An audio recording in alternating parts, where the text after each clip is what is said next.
문제를 다뤄보도록 하겠습니다. 여러분들 청소년과 학교 폭력에 관련된 내용을 지금부터 살펴보도록 할게요. 자, 첫 번째 학교 폭력의 정의와 유형입니다.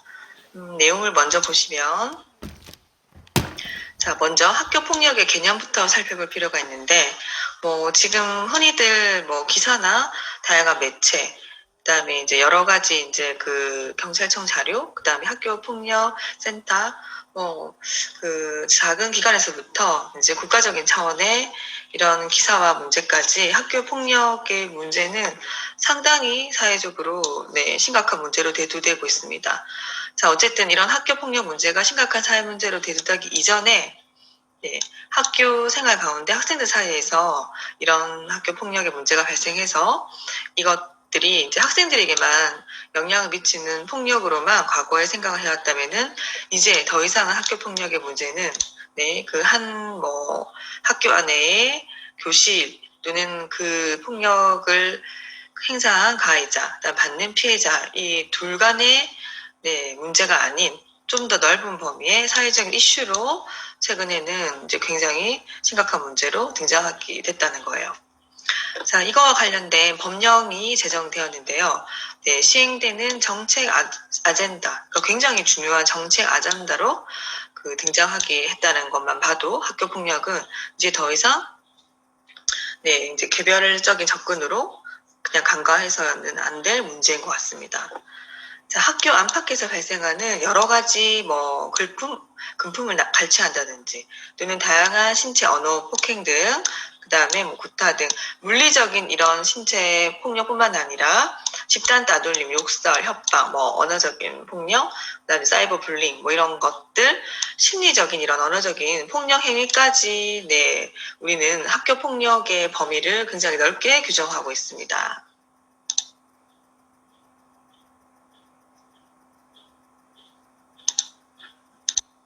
자, 학교 폭력의 이런 개념은 학자마다 굉장히 관점도 다양하고 하지만 우리나라에서는 학교 폭력의 개념을 어떻게든 명확하게 한마디로 학문적으로 딱 정의하고 있는 것은 없어요.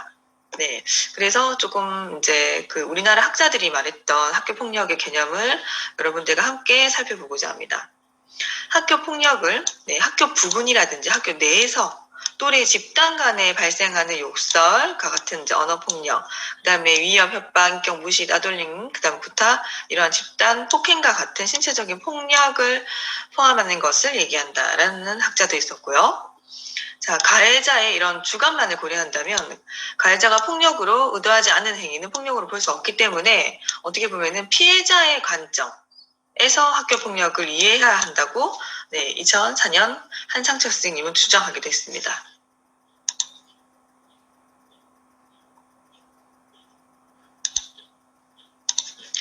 자, 그 다음에 이제 법을 살펴보시면요. 학교 폭력 예방 및 대책과 관련된 법률, 제2조에 딱 정의를 하고 있는데요. 학교 폭력이란 학교 내외, 내뿐만 아니라 외까지 포함한다는 거예요.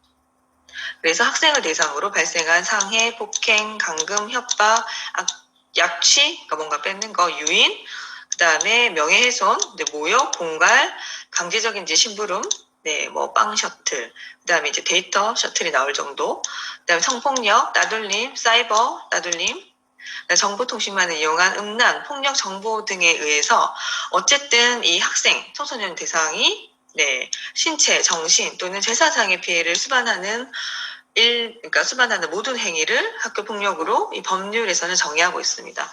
여러분들 이 부분 좀 기억하시고요.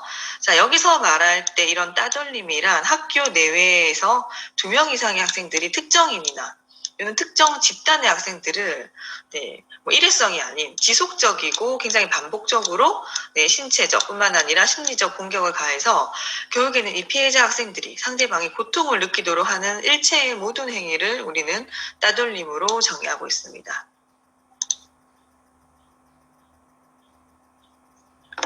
자, 그 다음에 이제 최근에 과거랑 달리 지금 아이들이 이제 스마트폰 없는 아이들이 없지 않습니까? 그리고 지금 이제 뭐 현재 여러 가지 이제 국가적인 이런 변화라든지 4차 산업혁명이 굉장히 이제 빨라지고 있고 가속도를 붓고 있고, 그다음에 지금 이제 2020년도에 네, 코로나 이런 사태에 따라서 사이버 따돌림이라는 것이 굉장히 네, 이슈가 돼서 나타나고 있는데요. 신체 폭력 뭐 이런 것들에 대해서는 학교 폭력의 이런 수치가 줄어든 반면, 이런 네, 인터넷상의 사이버 따돌림 뭐 이런 거와 관련된 것들은 급증하게 네, 학교 폭력의 대상으로 올라가고 있습니다. 그래서 우리는 사이버 따돌림에 관련된 정의를 좀 살펴보셔야 되고요. 자, 여기서 사이버 따돌림의 정의는 인터넷, 휴대전화 등 네, 정보통신계기를 이용해서 학생들이 특정 학생을 대상으로 지속적이고 반복적으로 심리적으로 공격하거나, 특정 학생과 관련된 개인정보, 뭐 신체 일부를 찍어 올린다든지, 또는 이 친구의 약점들을 뭡니까 뭐 올린다든지, 성적표를 막 찍어서 올린다든지, 이런 개인정보, 그 다음에 또한 네, 사실이 아닌 그쵸? 허위 사실들을 막 과장되게 유포해서 교육에 내 피해 학생, 상대방이 고통을 느끼도록 하는 행위를 우리는 사이버 따돌림이라고 정의할 수 있습니다. 네, 그 다음 살펴볼 내용은 학교 폭력의 유형인데요. 첫 번째, 네, 그 신체 폭력입니다. 신체 폭력은 폭력의 대상이 된 그 학생 1인이 그 이상의 상대에게 물리적인 여러 가지 이제 폭력 유형력을 그 행사하는 것을 말합니다. 대표적인 것이 때리기, 밀기, 뭐 발 걸기, 머리 툭 치기, 침 뱉기 등이 있죠. 자, 그 다음 두 번째로는 언어폭력이 있는데요. 언어폭력의 이 폭력 유형은 상대방에게 모욕감을 주기 위해서 여러 사람들 앞에서 모멸감을 주는 구체적인 말을 하는 행위입니다. 그래서 뭐 심한 말을 행하는 행동, 위협하기, 비웃기, 이상한 막 소문을 퍼뜨리기, 그 다음에 약점을 건드리면서 놀리기, 싫어하는 별명을 지속적으로 부르기, 흉내내기, 신체 외모를 놀리기 등이 있습니다. 자, 그 다음에 네. 그 또 다른 이제 학교 폭력의 유형으로는요, 금품 갈취가 있죠. 그래서 돌려줄 의향이 없으면서, 그러니까 뭐 빌린다라는 명목으로 물건이나 돈 같은 것들을 네, 요구하는 행위. 그래서 결국에는 돈을 걷어오라는 행위, 그 다음에 옷이나 뭐 학생들이 좋아하는, 그쵸? 뭐 가방에서부터 뭐 신발, 뭐 옷, 그다음에 문구류 이런 것들을 빌린다라고 한 다음에 처음부터 이 친구들은 그 돌려줄 생각이 없는 거죠. 이러한 행위들을 우리는 금품 갈취라고 합니다. 최근의 사건에 따르면요, 작게는 몇십만 원에서 네, 이게 지속되면서 몇백만 원 네, 단위를 넘어가는 것들도 네, 상당히 학교 폭력의 사례로 네, 대두되고 있습니다.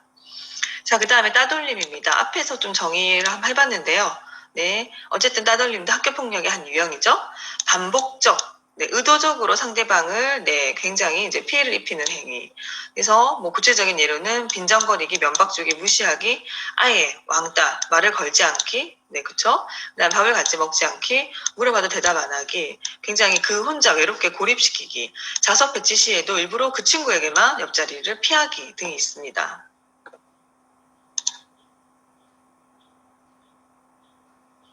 자, 근데 그거 외에도 학교 폭력의 유형으로는요, 성폭력이 있습니다. 네, 일단 정의부터 하면은 폭력이나 협박을 가해서 성행위를 강제로 하거나 또는 유사 성행위를 하거나 성기의 이물질을 삽입하는 이런 행위들, 네, 학교 폭력의 이제 이런 유형으로 나오고요. 상대방에게 이러한 이제 폭행과 협박을 하면서 성적인 모멸감을 느끼도록 하는 신체적인 접촉 행위 또한 성폭력에 들어가고, 성적인 말이나 행동을 함으로써 상대방에게 굉장히 성적 수치심, 굴욕감을 느끼도록 하는 행위 전반적인 것을 이제 성폭력이라고 하는데, 성폭력은 조금 더 네, 이제 다음 주에 구체적으로 살펴보도록 하겠습니다. 그 다음에 이제 학교 폭력에 있어서의 괴롭힘. 자, 일부러 자신의 숙제를 이제 타인에게 일방적으로 시킨다든지, 네, 부모님을 비웃기, 그 다음에 청소시키기, 그 다음에 자기가 하기 귀찮은 일들을 뭡니까? 네, 이렇게 심부름 부리듯이 계속 괴롭히는 거. 그 다음에, 네, 타인의 돈을 훔치는 것을 이제 그 괴롭힘 당하는 이 친구들에게 훔치게 시키는 거, 그다음에 가방 등에 숨기기, 물건 같은 거 이렇게 일부러 이제 네, 도둑질을 한 것처럼 만들어서 이제 상대를 괴롭히는 거죠. 그다음에 상대가 원하지 않는 행동을 하기, 억지로 네, 다양한 심부름을 시키기. 뭐 여기서 말하는 이제 과거에는 뭐 빵 셔틀에서부터 뭐 여러 가지가 나왔다면은 지금은 이제 이 그 뭐죠? 그 데이터 셔틀 있을 만큼 핸드폰에서 굉장히 귀찮은 업무들을 누군가로 하여금 계속 시키는 거. 그래서 뭐 핫스팟을 걸게 한다든지 또는 다양하게 이제 그 자신의 핸드폰을 뭐 업데이트 시킨다든지 또는 뭘 어떤 프로그램 깔게 한다든지 이렇게 해서 굉장히 이런 괴롭힘의 수법들이 다양화되고 있습니다. 네, 그 다음 살펴볼 내용은요. 네, 사이버 폭력입니다. 이 사이버 폭력이 4차 산업혁명과 지금 특히나 이제 코로나 시대에 따른 이제 학교 안에서 벌어지는 일들 중에 굉장히 이슈가 되고 그 폭력의 이런 건수, 양적, 질적으로 굉장히 심각해진 이 케이스가 바로 그 여러 가지 학교 폭력의 유형 중 사이버 폭력인데요. 인터넷 게시판이나 채팅방을 통해서 이제 특정인에게 대한 모욕, 모욕적인 말, 뭐 글 이런 것들을 올리거나 성적 수치심을 야기하는 글 또는 그들의 신체 일부를 찍는다든지 동영상을 유포해서 이런 통신망을 통해서 불특정 다수에게 또는 그 반 아이들에게 유포하는 것. 그 다음에 뭐 게임 아이템 훔치는 것 등 다양한 형태로 이 사이버 폭력이 나타나고 있습니다. 네, 그 다음 살펴볼 내용은요. 그러면 이러한 학교 폭력이 왜 일어나는지 원인을 여러 가지 측면을 살펴보겠습니다. 첫 번째로 개인적인 요인입니다. 자, 어쨌든 청소년기는요. 여러분 지금까지 배우셨던 것과 같이 신체 정신적으로 굉장히 급격하게 달라지는 변화의 시기죠. 그렇기 때문에 신체적으로는 성숙기에 접었다 하더라도 이 신체적인 성숙의 빠른 속도에 비해서 정신적으로까지는 아직 그 신체의 속도를 따라가기에 미치지 못하는 상황에서 굉장히 심리적인 갈등, 방황을 하기 시작합니다. 그 다음에 또 특히나 우리나라 같은 경우에는 굉장히 치열한 입시 경쟁, 그 다음에 자신의 진로 문제, 또는 이제 가족 안에서의 여러 가지 갈등 문제 이런 것들이 겹치면서 어떻게 보면은 가장 많은 스트레스를 이 청소년기에 받는다고 해도 과언이 아닐 만큼 조그마한 사소한 일에도 민감한 반응을 청소년들이 보입니다. 자, 그로 인해서 그 어떤 청소년의 경우에는 특히 성적이 저조하거나 학교 부적응일 경우에 좀 더 민감한 반응을 보이게 되면서 이러한 행동들이 굉장히 폭력성을 띠게 된다. 자, 그 다음에 또 타인에 대한 이런 지배 효과, 좀 피해자에 대한 이런 낮은 공감, 공격성 이런 것들이 이 시기에 이중 복합적으로 나타나면서 이 학교 폭력성을 좀 더 증가시키는 요인이 됩니다. 그래서 이렇게 공격적인 성향을 지니면서 늘 불안해하기도 하고요. 이런 사회 질서나 규범을 이제 뭐 반하는 반사회적인 이런 행동들, 이제 규범적인 뭐 왠지 이렇게 반항하면 그게 좀 더 멋져 보이고 뭐 이런 심리 때문에 나타나기도 하고 그 다음에 자기중심적인 이런 행동으로 분노를 표출하는 거, 화를 참지 못해서 작은 문제에도 약한 친구들에게 폭력을 이렇게 행사하는 거 이런 경향이 청소년기에 굉장히 강하기 때문에 나타난다. 자, 그 다음에 또 개인의 이런 품행장애를 가진 이런 친구들에게서 특징적으로 많이 나타난다. 반항성 장애, 그 다음에 ADHD, 주의력 결핍 과잉 행동 장애 이런 그 일반적인 성격 장애를 가지고 있는 친구들에게서 여러 가지 행동 장애들이 복합적으로 나타나면서 공격적인 방법으로 학교 폭력의 가해자가 되기도 합니다. 그 다음에 우리가 두 번째로 살펴볼 내용은요. 그 원인을 가정 환경에서 좀 찾을 수 있는데요.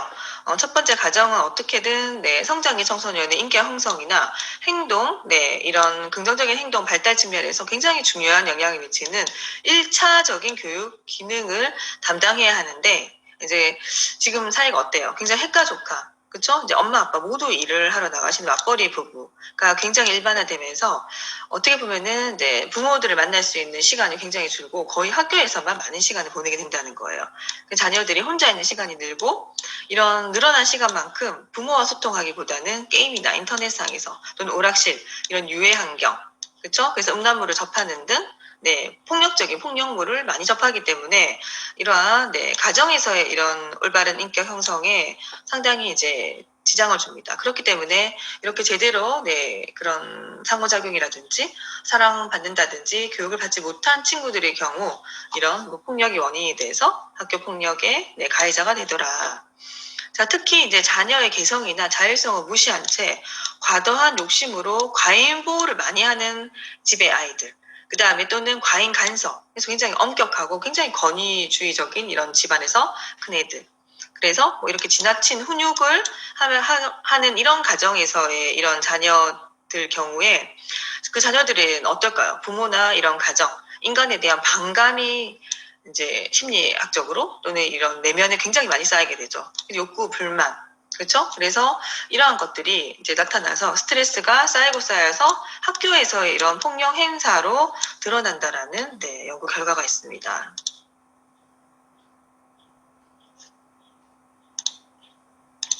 자, 그래서 특히나 또 한쪽 측면에서는 기본적인 생계 유지가 어려운 가정에서 아무래도 이제 자녀의 이런 인성교육이라든지 그냥 맞벌이 부부가 이런 가정에서 많을 것이고 뭐 편부모라든지 여러 가지 이제 가정 환경에서 일어나는 이런 생계의 어려움 때문에 아무래도 이런 교육적인 측면에서 소홀을 하고 학교 교육에 관심과 참여 기회가 이제 부모님들 입장도 적을 수밖에 없기 때문에 이 시기에 청소년기 자녀들에게 필요한 부분들을 많이 못 주게 된다는 거죠. 그래서 이러한 가정에서 자라는 자녀들의 경우에는 행동 특성을 면밀히 관찰, 지도하지 못하기 때문에 교육에는 밖에 나가서 또는 학교에서 우리 자녀들이 어떻게 행동할지 모른다는 거예요. 그래서 이제 부모의 이런 그 안테나망, 안전망 지대에 없다라는 거죠. 그래서 이러한 자녀의 아이들이 학교 폭력 징후를 그 조기에 발견하지 못하는 사례가 많고 미리 예방하지 못하는 것들이 쌓여서 결국에는 이제 뭐 초등학교 때 그때는 이제 바로 드러나지 않았는데 이런 것들이 계속 지속적으로 반복되면서 이후에 중고등학교에 가서는 굉장히 큰 학교 폭력의 사례로 드러나기도 하죠. 네, 다음 원인의 요인은 학교 환경적인 요인도 또 들 수 있습니다. 학교에서 이런 학교 폭력 유발 원인을 조사를 해봤더니 가장 대두되는 게 입시 위주의 교육이 상당히 많은 수치로 지적되고 있습니다. 자, 이제 계속 공부와 스트레스 쌓일 수밖에 없는 이런 요인 때문에 누군가가 조금만 건드려도 조금 자기가 기분이 안 좋아도 스트레스를 푸는 방법으로 이제 폭력으로 이어지더라는 얘기죠.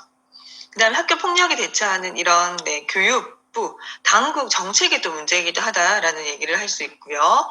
이러한 학교 폭력 예방 및 대책, 그쵸, 관련 그 법률 제12조에 따르면 학교 폭력 가해 학생에 대한 조치와 관련된 문제가 바로 이런 학교 환경적인 요인이다. 네, 그 다음 요인으로는요. 사회 환경적인 요인이 될 수 있습니다. 자, 최근 우리 사회가 굉장히 급격한 산업화 현대화, 이제는 이제 뭐 4차 산업혁명, 뭐 일주일이 지나도 한 달 안에 굉장히 많이 변화가 되고 있죠. 네. 그래서 이제 과거의 전통적인 이런 인본주의 가치 자체가 붕괴되고, 뭐 로봇이나 IT 계열, 뭐 빅데이터 시대, 그 다음에 이제 그 학습 자체도 이제 뭐 사이버상에서 뭐 아이들이 굉장히 다양한 이런 매체나 이런 정보, 그 홍수 속에서 뭐 다양한 매체들, 다양한 정보 지식들을 거름장치 없이 그렇죠? 어떤 것들이 바람직한 건지 모르고 막 무작위하게 접하게 된다는 거예요. 하나 더 물질 만능주의, 그 다음에 극단적인 이기주의가 지금 굉장히 사회 전반적으로 성행하고 있고, 그 다음에 이제 뭐 돈이면 다 된다, 그쵸? 해서 자본주의의 이런 극단적인 역기능이 결국에는 빈익빈 부익부의 이런 양극화를 초래해서 그 특히나 이제 소외받는 집단에서 이런 자녀들은 상대적인 빈곤감이 굉장히 이제 급증하고 있습니다. 이러한 현상은 이제 부를 형성함에 있어서 합법적이고 정당한 방법이기보다는 무조건 수단과 방법을 가리지 않고 한탕주의, 그렇죠? 그래서 폭력을 행사하면서까지 이런 돈을 뺏고, 그다음에 이제 자기가 원하는 목적을 달성하고 이러한 굉장히 자극적인 폭력에 노출이 많이 된다는 거죠. 그 결과 학교 주변에서 오락실이나 게임 등 이런 유해 환경이 굉장히 범람하고 특히나 이런 노출 환경에 민감한 감수성이 굉장히 예민한 이런 청소년들이 당연히 다른 집단의 아이들보다 다른 집단의 이런 발달 단계 시기보다 호기심, 유흥에 대한 욕구를 자극시킬 수밖에 없죠. 그래서 결국에서는 이러한 것들이 또 청소년 비행의 원인이 된다라는 것들이 최근에 국내 연구로 많이 밝혀지고 있습니다. 자, 뿐만 아니라 TV나 매스미디어 등 굉장히 지나친 상업주의로 인해서 폭력을 굉장히 미화시키거나, 그래서 한때 뭐 담배를 피거나 폭력을 하는 이런 조직 폭력배들이 많이 나왔던 영화가 막 거기 굉장히 이렇게 인기가 많고, 노출 많이 될수록 그 학교 뭐 고등학생, 중학생 남자아이들이 굉장히 그것을 모방시하고 따라하고 영웅시하는 현상이 굉장히 많이 나타났고, 모방 범죄가 또 나타났다고 하죠. 자, 그래서 이렇게 여과 없이 노출되는 이러한 우리 대중매체의 영향도 상당할 것입니다. 자, 그 다음에 뿐만 아니라 인격적으로 덜 성숙된 청소년들이 미화된 이러한 폭력 행위에 대한 잘못된 가치관을 형성하게 되죠. 아직은 발달 과정에 있기 때문에. 그 다음에 갈등을 해결하는 방법 역시도 이제 뭐 인내심이나 기다리고 또는 대화를 하고 소통하고 할 그런 정신적인 성숙이 미성숙한 상태에서는 폭력을 사용해서 잘못된 학습 효과를 제공하는 경우도 원인이 된다고 보고 있습니다. 자, 이렇게 IT 산업이 굉장히 급속하게 팽창하는 것은 인터넷을 통한 이런 폭력 음란물들을 뭐 버튼 하나만 누르더라도 쉽게 접할 수 있고요. 이러함에 따라서 이런 것들을 접한 청소년들은 폭력에 대한 죄의식이 이 매체를 처음 접하기는 어렵다 하더라도 한 번 접하게 되면은 너무나 쉽게 접근이 가능하기 때문에 이런 것들에 대한 폭력물에 대한 노출 빈도가 많아질수록 이제는 죄의식이 없어지고 일반적인 학교 생활에서도 이러한 폭력이 만연해진다라는 거죠. 그 죄의식을 둔감시키고 이런 모방 범죄 행위로까지 이어지고 있습니다.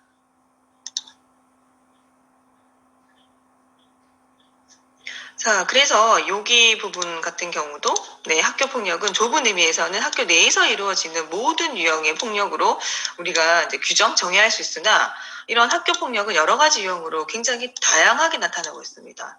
특히나 지금 이렇게 시대가 많이 바뀌면서 눈에 드러나지 않는 이런 심리학적으로 그 접근을 할 수밖에 없는, 그렇죠? 그래서 사실은 실제로 이제 그 심리 정서적으로 피해를 받는 경우는 바로 즉각적으로 드러나지 않기 때문에 오히려 이 문제들이 좀 더 심각해질 수 있다는 얘기예요. 자, 피해자나 가해자 중 쌍방 또는 일방이 학생이라면 당연하게 학교폭력으로 무조건 규정이 되어야 됩니다. 유형이 신체적이거나 정신적이거나 구분 없이 이렇게 굉장히 다양하게 나타나는 모든 폭력의 유형을 포함한 좀 더 넓은 범위의 학교폭력이 다시 한번 명확하게 재개념화되어질 필요가 있을 것입니다. 또 저희가 살펴볼 측면은 특히나 이제 폭력 서클이 아이들끼리 이렇게 집단화되고 청소년기의 특징이 이제 또래를 굉장히 영웅시하고 또래 결속력이 굉장히 강해지죠. 그래서 본인은 그런 성향이 없다 하더라도 친한 친구, 우두머리가 그런 것들을 유도하면은 같이 이제 동조해서 하게 되는 거, 동조성.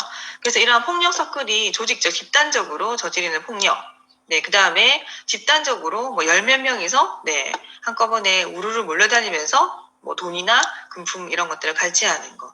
예를 들어서 여러 가지 형태의 동반된 폭력이 발생하지만 일반 청소년이라든지 소집단, 그렇죠. 그다음에 소수를 주축으로 한 불특정 다수가 굉장히 집단으로 행하는 폭력. 이거 외에도 학생들 간의 이런 갈등, 집단 따돌림, 그다음에 특정인을 괴롭히는 거. 이러한 정신적인 폭력 또한 굉장히 증가하는 추세입니다. 교육에서는 이것들이 심각해지면요, 한 개인의 피해자의 생명을 위협하고 인간적인 모멸감을 느끼게 하거나 이들에게는 절망감을 또 느끼게 할 수도 있죠. 자, 점차 이게 좀 심각해져서 굉장히 이제 잔인하고 집요한 폭력까지 친구들 사이에서 발생하고 있습니다. 교수님이 이제 함께 올렸던 영상을 시청을 하시면 자, 이런 것들에 관련된 굉장히 심각한 폭력의 수준은 아마 같이 이해하실 수 있을 거세요. 자, 또한 학교 폭력의 이런 다수가 교내에서 발생한다는 것은 놀라울 수밖에 없는데, 뭐 거기 그 건물 안에 또는 이제 교실 뭐 직접적인 안은 아니지만은 교사라든지 상담센터, 그다음에 어쨌든 성인들이 함께 존재함에도 불구하고 이러한 학교 폭력이 교실에서 발생한다는 것은 심각한 상황이 아닐 수 없습니다. 그래서 미국처럼 뭡니까? 이런 아이들을 담당하는 정말 경찰관이 배치를 돼야 된다라고 지금 어떤 학자들을 주장할 만큼, 교수님도 개인적으로 그렇게 생각하는데, 어쨌든 한 명의 학생이라도 보호를 받지 않아서는 안 된다. 그렇기 때문에 전반적인 아이들이 어떻게 학교에 경찰관이 있을 수 있어요 한다 하더라도 이러한 그 학교 폭력의 수치가 낮아지지 않는다면은 어떻게든 좀 극단적인 이런 방법 또한 필요할 것 같습니다.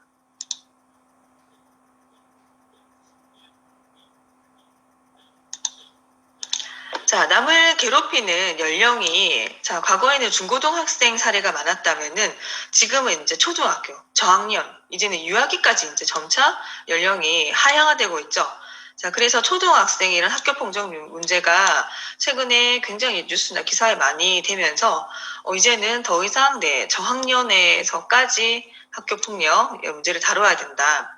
라는 것이 이제 일반적인 우리 그 전문가들 입장이고요. 여학생 간의 이런 폭력, 예전에는 이제 신체적으로 드러난 이런 그 집단화된 남자 아이들의 폭력이 이슈가 되었다면은 지금은 눈에 보이지 않는, 그쵸? 사이버 불링을 굉장히 이렇게 교묘하게 한다든지, 그쵸? 이제 이렇게 집단 따돌림 이런 것도 굉장히 선생님이나 또는 일부 친구들에게 드러나지 않으면서 굉장히 교묘한 방법으로 여학생들 간의 이런 폭력이 증가하는 추세를 보이고 있습니다.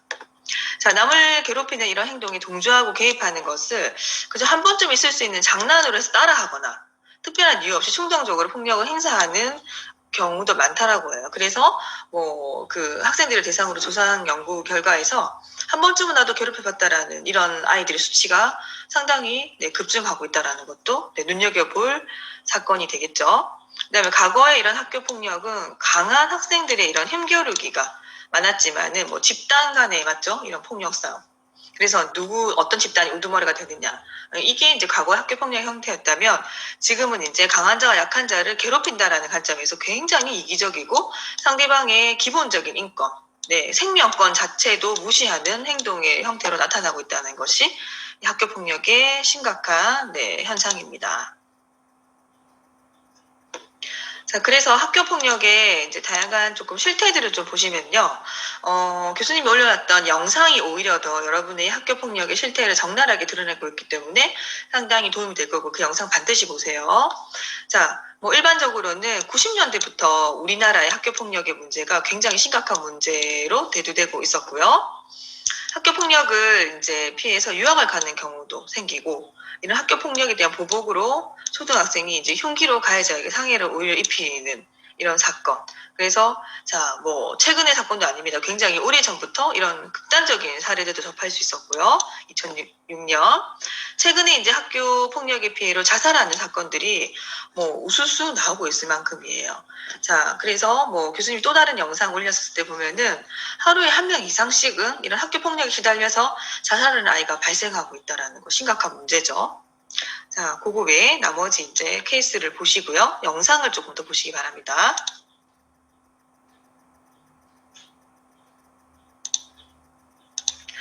자, 그래서 이런 학교 폭력으로 인한 피해 학생이 자살하는 사건이 지속적으로 보도되고 있고 점차 이제 집단화되고 폭력을 경험할 연령이 낮아지는 거 심각하죠. 폭력의 이런 잔인성 정도도 굉장히 이런 그 잔인성이 높아지고 있고 폭력으로 인한 피해 정도가 심각한 수준입니다. 그렇죠? 그다음에 이제 이러한 청소년 폭력 예방 단체에서 매년 실시를 했다고 합니다. 그러니까 전국 단위로 학교 폭력 실태 조사를 했더니 2012년도에는 학교 폭력 피해율이 12%. 지금은 아마 굉장할 것으로 보이고 교수님이 올린 영상을 통해서는 그 수치를 확인할 수 있습니다. 자, 학교 폭력 이런 피해율은 조사에 의해서 어쨌든 17.3%를 기록한 이후에 지속적인 증가와 감소를 반복하고 있지만은 자, 신체적으로 드러나는 폭력은 증가하는 반면 그러니까 감소하는 반면 정서적인 부분이나 이런 사이버 불링 쪽은 굉장히 증가했다라는 것도 눈여겨볼 학교 폭력의 피해율이죠. 학교 폭력의 이런 경향이 시대에 따라서 달라지고 있다는 것도 여러분이 조금 체크해 보셔야 할 문제입니다.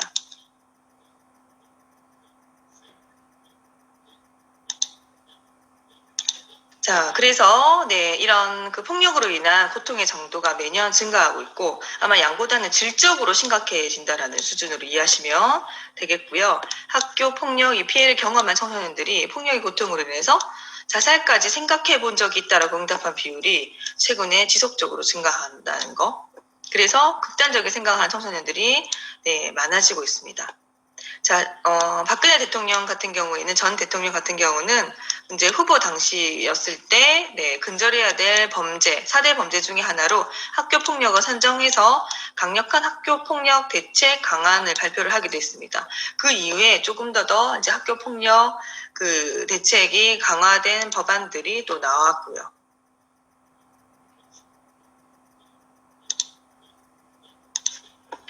자, 그래서 이 정부 차원에서의 학교폭력 근절 종합대책에서는 가정의 교육 기능을 좀 회복하자, 이게 이슈가 되고 있고요. 뿐만 아니라 학교 장과 교사의 권한을 강화하는 내용을 주로 다루고 있습니다. 자, 학교 안에서 학교폭력이 일어났을 때 교사가 통제, 컨트롤을 못하면 이제 뭐 더 이상 얘기할 게 없다라는 얘기죠. 자, 그래서 이런 대책 방안으로는 출석 정지, 면담에 있어서도 학교장, 교사의 이런 권한을 강화하고 학부모 교육을 위한 학부모 설명회를 지속적으로 개최를 하고, 이제 체육활동 시간을 좀 더 확대해서 아이들의 스트레스를 좀 푸는 방향, 자, 생활기록부의 인성 영역 기재를 굉장히 강화하고 있습니다. 이후에 이제 아이들이 대학을 갈 때도 이 부분이 많이 영향을 미치죠. 그다음에 게임 및 인터넷 중독 예방, 생활 지도를 강화하는 등 학교 이제가 굉장히 주체적으로 정책 내용들을 많이 반영해서 실제로 적용하고 있습니다.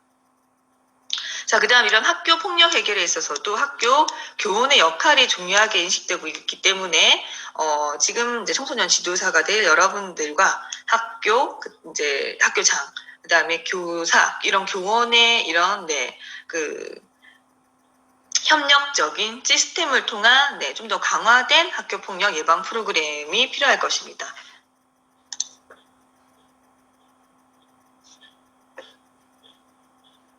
자, 그 다음 살펴볼 내용은요, 이러한 학교폭력의 원인을 관련 이론적인 입장에서 접근해 보고자 하는데, 학교폭력과 관련된 이론을 보시면, 자, 학교폭력의 원인을 설명하는 가장 대표적인 원인 중에 하나가 누구나 다 폭력 충동, 이제 폭력을 할 본능이 태어날 때부터 가지고 있다. 이게 바로 정신분석학적 관점에서는 늘 자아나 초자아가 갈등을 하고 통제가 결핍된 상황이다. 그래서 이런 폭력 충동은 비합리적인 폭력으로 표출된다라고 보고 있죠.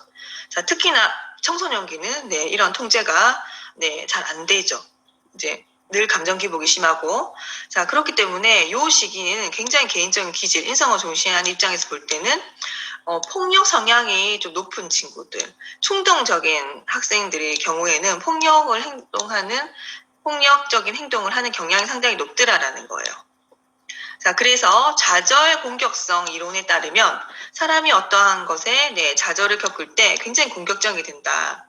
그래서 자신의 인간적인 가치가 무시되거나 제대로 인정받지 못하면 이들은 모멸감을 느끼고 훼손된 이런 자기 가치를 복원하는데 잘못된 방법으로 이러하게 부적 동기로 일어나면서 분노심이라든지 폭력 행위에 의존하게 된다는 거죠.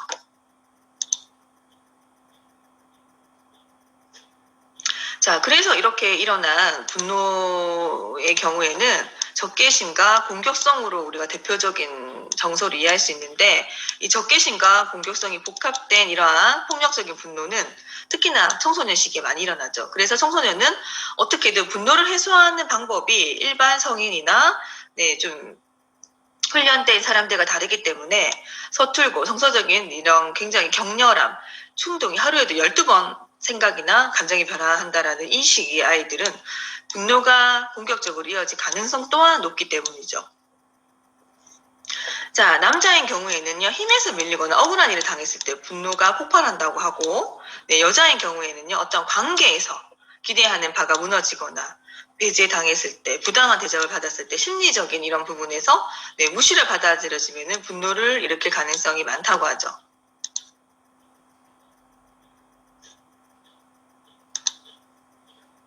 자, 물론 이제 분노를 일으키는 모든 상황에서 분노감을 표출하는 것은 아니지만, 자, 여기서 주의할 거.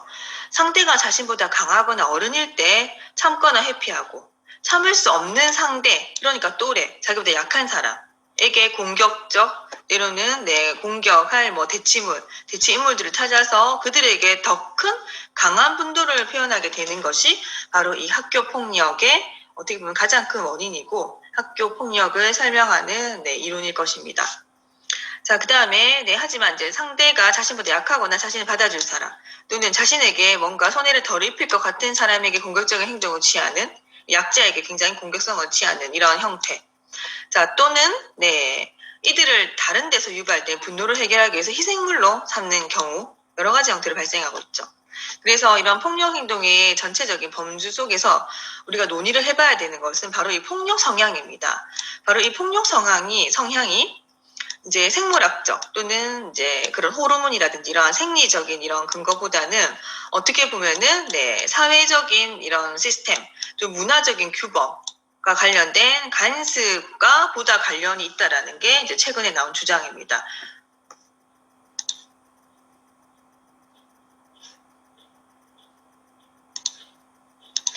그래서 이런 개인적인 폭력 성향은 어린 시절에서부터 지속적인 사회와 반복된 과정을 거치면서 이미 이 폭력 성향 자체가 이렇게 형성된다라고 볼 수밖에 없는 게 바로 우리 학습 이론에서 다뤄지는 부분인데요. 여러분들 학습 이론에서는 어렸을 때부터 폭력이 많이 노출되고 그러한 억압, 분노가 쌓여서 이것들이 뭐 하루아침에 해결되는 것이 아니라 굉장히 이제 탄탄하게 강화되어 나타난다는 거죠. 그래서 이러한 폭력 행위는 어떠한 조건하 강화에 의해서뿐만 아니라 지속적인 이런 폭력이 노출되는 것, 관찰 학습, 그다음 모델링 등 이런 대리적인 학습 기제를 통해서도 학습되는 것이기 때문에 이 폭력을 행사하는 가해자들이 어떠한 그 어린 시절을 보냈는지 또한 분석하는 연구들이 최근에 많이 늘어나고 있어요.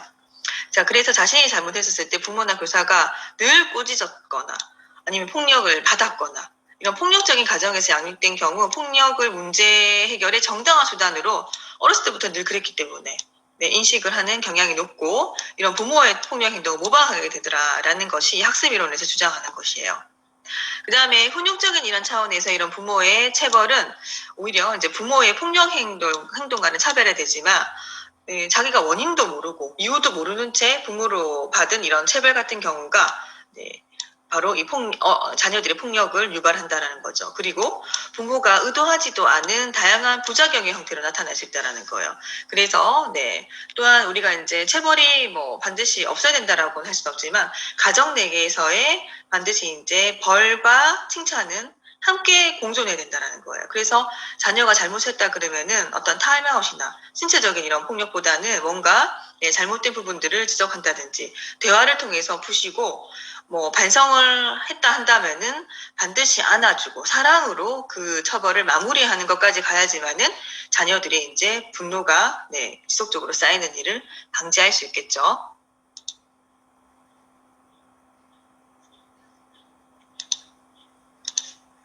자, 그래서 결국 이제 사랑과 폭력을 연결시켜서 자신을 가장 사랑하는 사람이 자신을 때릴 권리가 있다라는 것을 자연스럽게, 그러니까 폭력을 체화시킬 수밖에 없다라는 거. 이런 환경에서 자란 아이들은. 그다음에 또 자신과 가장 가까운 사람에 대한 자신의 이런 폭력 행위를 합리화하게 될 가능성이 많기 때문에 이후에 학교 폭력으로 이어질 가능성이 많을 수밖에 없겠죠. 자, 그래서 또 이런 가정적인 측면에서도 중요한데 사회적으로도 폭력이 금지되거나 억제되는 사회, 이러한 문화에서는 그 폭력이 좀 더 이런 그 폭력 행동이 나타날 확률이 굉장히 낮지만 이거와 달리 폭력이 그냥 뭐 이 정도는 뭐 맞고 살아도 돼. 그 다음에 말 안 듣는 아이들은 뭐 때려야 돼. 이런 식으로 폭력이 묵인되거나 자연스럽게 받아들여지는, 촉진되는 이런 문화권에서는 이러한 폭력과 관련된 문제가 발생할 확률이 상당히 높더라라는 것 또한 우리가 챙겨보셔야 할 이슈입니다.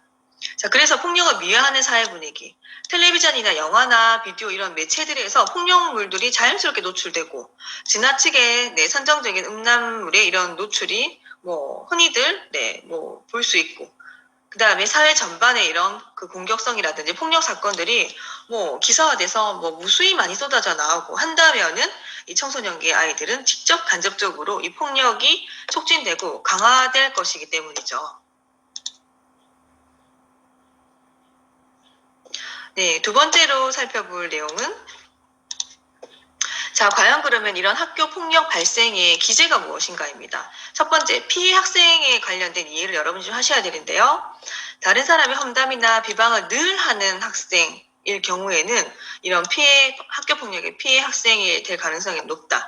상습적으로 거짓말을 하거나 자기 주장만 내세우고 남의 말을 듣지 않는 학생 또한 마찬가지고요.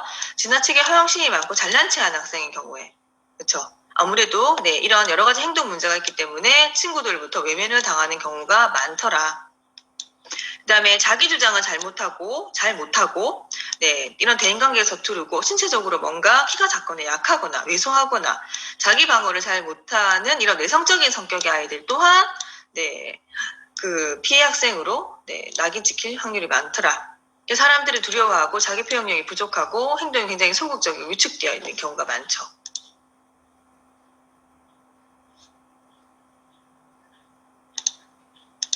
자, 그래서 이들 같은 경우는 되게 성장 과정에서부터 부모로부터 따뜻한 사랑 받지 못하거나 또는 자신감이 부족하거나 자아 존중감이 부족한 경우가 많고 반대로 또는 부모의 따뜻한 사랑을 지나치게 과보호받은 아이들 같은 경우도 의존적인 성격이 많은 형태로 나타나죠. 그래서 반 친구들부터 소외 당하고 심적인 괴롭힘을 당하고 굉장히 집중적인 폭언이나 폭행에 시달리게 되면 이들은 안 그래도 약한 자존감 때문에 이것들을 견디지 못하게 되죠. 그래서 여러 가지 심각한 후유증을 겪을 수 있습니다.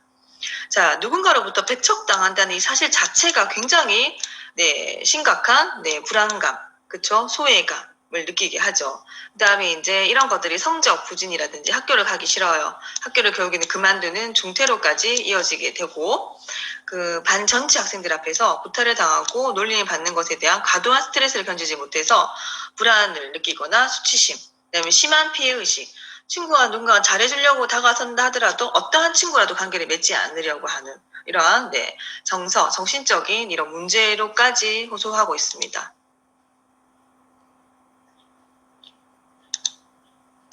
자, 그래서 이런 피해 학생들은요, 모든 친구들이 자기를 따돌린다. 그쵸? 그 다음에 따돌림을 당하는 상황을 굉장히 확대하는 이런 경향도 나타나고 있고요.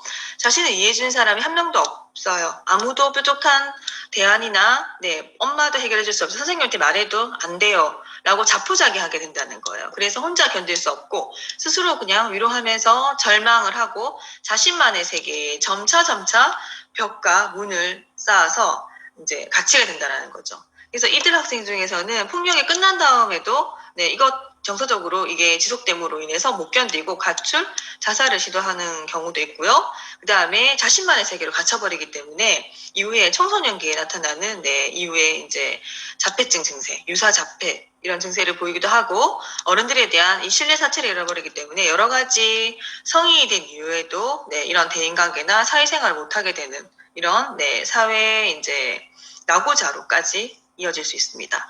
자, 이렇게 지속적인 괴롭힘을 당하고 또는 이제 보복당할까봐 두려워 자신을 괴롭히는 친구들에게 오히려 잘 보이려고 원하지 않았지만은 뭐 돈이나 자신의 물건들을 막 과도하게 그 친구가 갖다 바치는 이런 형태로 나타나고요. 더 이상 피해를 당하지 않기 위해서 동조하는 오히려 자기는 이제 왕따에서 벗어났는데 또 다른 아이의 왕따를 할 때 오히려 그 왕따에 동조하는 아이들의 형태까지 나타난다는 거예요. 자, 자신을 나돌린 친구들에 대해서 복수할 기회를 늘 노리고 있거나 무모한 계획을 세우거나 또는 오히려 이 친구들이 아까 말했던 것처럼 가해자로 돌변을 해서 자신보다 더 약한 자를 괴롭히는 것까지 해서 이게 굉장히 악순환이 반복된다는 거죠.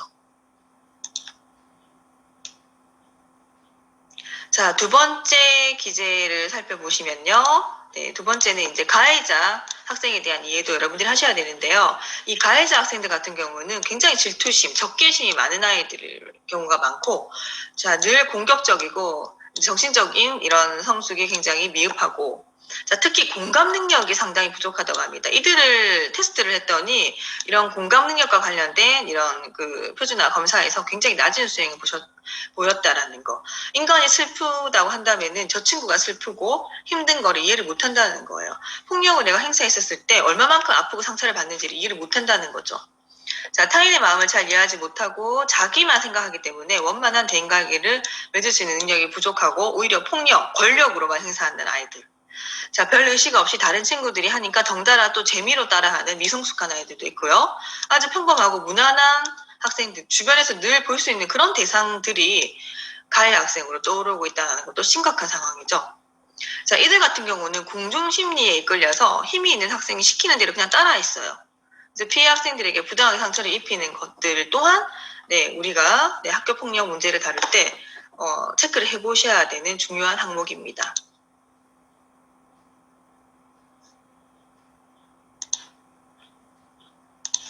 자, 괴롭힘을 당하는 학생들은 어떻게 보면 폭력을 문제 해결의 정당한 수단, 목표 달성의 방법으로 인식하고 있기 때문에 굉장히 폭력적이고 잔인한 행동들을 하고 나서도 할 때도 죄책감이 없다라는 거예요. 자, 특히나 자기중심적, 그 다음에 자신의 약점을 최대한 가리려고 오히려 허세를 부리기 위해서 내가 이렇게 폭력 썼더니 쟤가 나한테 엎드리잖아 라고 친구들에게 막 과한 허세를 부리는데 실제적으로 겉으로는 그런 행동들을 보이지만 심리적인 검사를 하거나 이들을 내면을 봤었을 때는 나약한 존재라는 거, 이중적인 이런 잣대를 가지고 있다는 거죠. 자, 그 다음에 또 이슈가 되는 것이 이들을 조사를 했더니 폭력적인 부모 밑에서 양육되고 가정폭력에 늘 시달렸던 피해자인 경우가 많다는 거예요. 자, 이들은 특히나 가족으로부터 심리적인 지지 체계가 없어요. 심리적인 이런 지지를 못 받은 아이들이 또래의 영향에 좀 더 쉽게 빠지게 되고 동조하게 된다는 거죠. 주위에 누군가를 괴롭히고 폭력적인 강한 친구가 있다면 그들에게 쉽게 동조한다는 거예요. 학교에서 자신의 능력 인정받지 못하는 학생들이 또한 가해자가 될 확률이 높고요. 역시 이들은 많은 좌절과 한계, 또는 선생님에 대한 이런 부당한 대우에 대한 억압, 그다음 사회제도에 대한 불만, 이런 것들이 막 쌓이면서 남을 괴롭히고 폭력적인 행위를 하면서 스트레스를 풀고 이것들이 각각의 다양한 문제 행동으로 이어진다라는 거죠.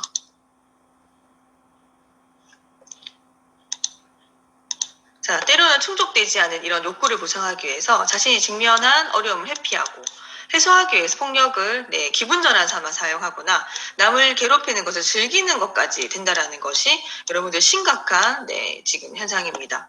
이런 가해 학생들은 폭력의 원인이 자신에게는 없고 이들에게 이제 폭력을 한 이 가해 학생들을 이제 쭉 상담을 하다 보면 나오는 얘기들입니다. 자신은 이제 죄가 없다. 피해 학생들이나 자신의 이제 부모에게 있다라고 책임 회피를 하는 경우가 상당히 많이 발견되는 특징 중에 하나고요.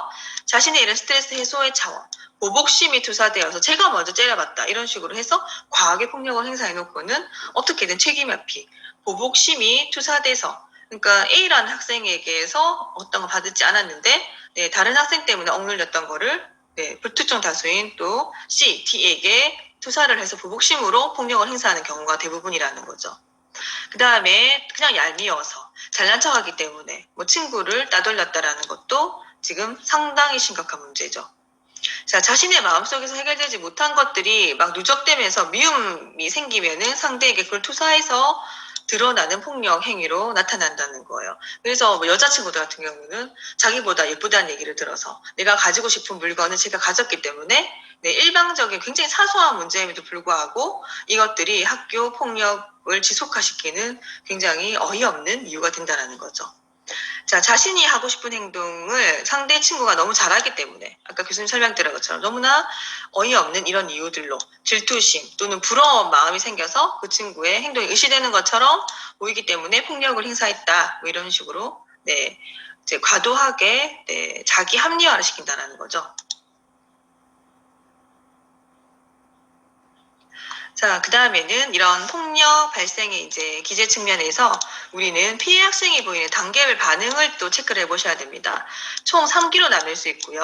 1기에서의 반응은 이제 분노가 막 드러나는 시기예요. 폭력을 당하는 초기에는 굉장히 분노, 수치심, 그 다음에 자존심, 그 다음에 자아존중감에 이런 손상이 가득 차 있어요. 수치심과 자존심 때문에 누구에게 사실을 말하지 못하고 이제 끙끙거리는 상태. 자, 2기 정도가 되면요, 이제 공포가 몰려오기 시작하는 단계예요.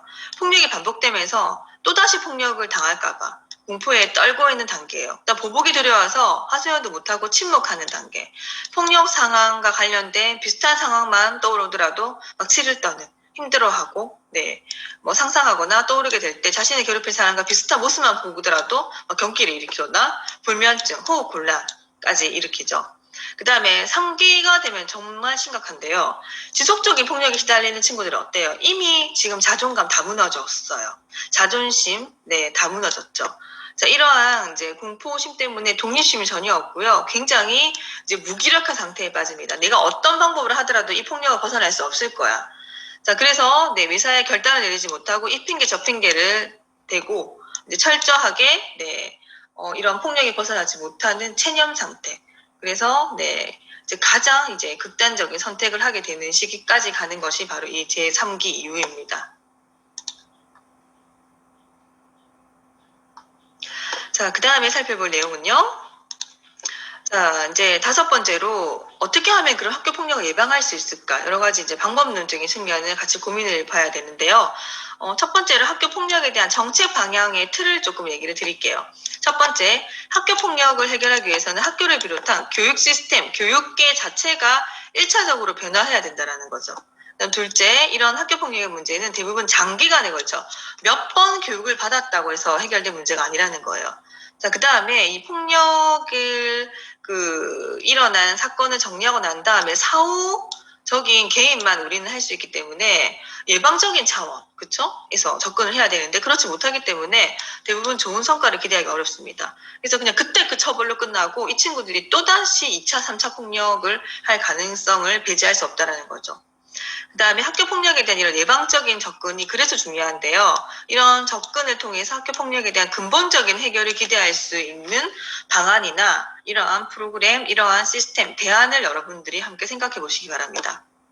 자, 셋째, 학교 폭력 예방, 해결을 위한 정책은 반드시 정책적인 교육부에서만 할 일이 아니라 가정에서부터 일어나야 된다. 그래서 가정, 그 다음에 폭력 현장이 일어나는 실체인 학교, 그래서 교사, 학교장의 노력, 그 다음에 지역사회. 왜냐하면 학교 폭력 자체는 학교 내에서만 일어나는 것이 학교 외에서도 일어나기 때문에 지역사회의 모든 공동체, 네, 성인들 포함한 이런 공동체, 이런 그 세 가지 시스템이 함께 어우러져서 협조하고 이게 이제 연계된 시스템, 체계를 구축해야 된다는 것이 상당히 중요한 이슈가 되겠습니다.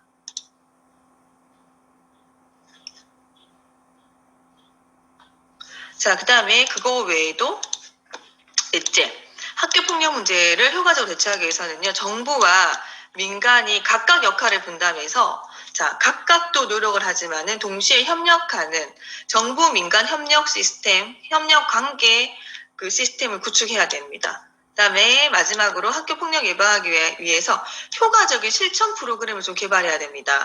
그래서 교수님이 기말 과제로 냈던 영상을 한번 보시기 바랍니다. 두 가지 다 좀 의미가 있는 건데요. 그 핀란드의 사례를 한번 보시면서 정말로 직접적이고 실천적인 학교폭력 예방 프로그램을 우리나라에도 많이 개발해야 된다라는 것을 강력하게 얘기해 드리고 싶고 실제로 이를 운영할 수 있는 전문 인력 양성을 해야 됩니다. 예비 청소년 지도사와 같은 또는 청소년 상담사와 같은 이런 인력들이 굉장히 많이 필요로 하죠.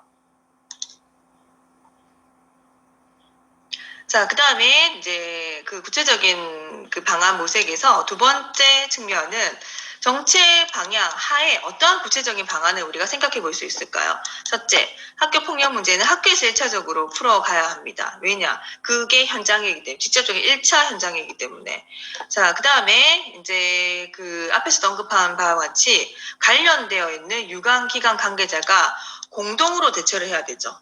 그 다음에 둘째, 학교폭력은 학교에서 1차적으로 해결할 수 있고 학교폭력에 대한 학교의 이런 대응 능력을 높이기 위한 대안으로 정부는 학교폭력 피해 학생과 가해 학생을 네, 해결하기 위한 명확한 지침을 학교에 제시를 해줘야 돼요. 그래서 비슷한 사건인데 A 학교는 네, 이렇게 해결했는데 B 학교는 다른 방향으로 해결된다. 이건 안 된다라는 거예요. 그래서 공동 지침, 명확한 지침을 각 학교마다 제시를 해야 되고 그 민간으로부터 구성된 학교폭력 대책 자치위원 있죠. 학부모들이나 이렇게 다 구성된 이런 네, 자치위원회를 운영해서 학교폭력 문제를 조금 더 단계별로 네, 심의 조정해서 나갈 수 있는 방안을 마련해야 할 것입니다.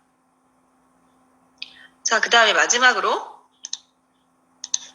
셋째, 네, 일선 네, 현장에 있는 이런 네, 그 학교폭력을 일으킨 가해자 또는 피해자 이들을 이제 직접적으로 대면하는 또 이 문제 해결의 중점의 역할을 하는 일선 교사와 학교장을 대상으로 하는 학교폭력 관련 연수 교육을 실시를 해야 됩니다. 물론 이 연수를 할 때 이들에게도 굉장히 직접적으로 실제적인 그 연수 교육 프로그램이 필요하겠죠. 자, 어쨌든 이런 학교폭력 관련 연수를 지속적이고 장기적으로 실시를 해서 학교폭력에 관련된 올바른 인식과 문제 해결을 위한 적극적인 태도를 이들이 갖출 수 있도록 노력하셔야 될 것입니다. 자, 여러분들 지금까지 이제 청소년과 학교폭력과 관련된 이슈를 쭉 다뤄봤는데요. 11주차 댓글 확인 과제는요. 자, 이렇게 코로나 시대에 대비해서 학교폭력을 예방하는 방법에 대한 여러분의 생각과 의견을 간단히 작성하시면 됩니다. 자, 줌 실시간 수업에서는 학교폭력의 구체적인 사례를 친구들과 함께 같이 공유를 해보고 이 사례를 통해서 여러분이 느낀 점에 대해서 토론해 보도록 하겠습니다. 네, 수고 너무 많으셨습니다.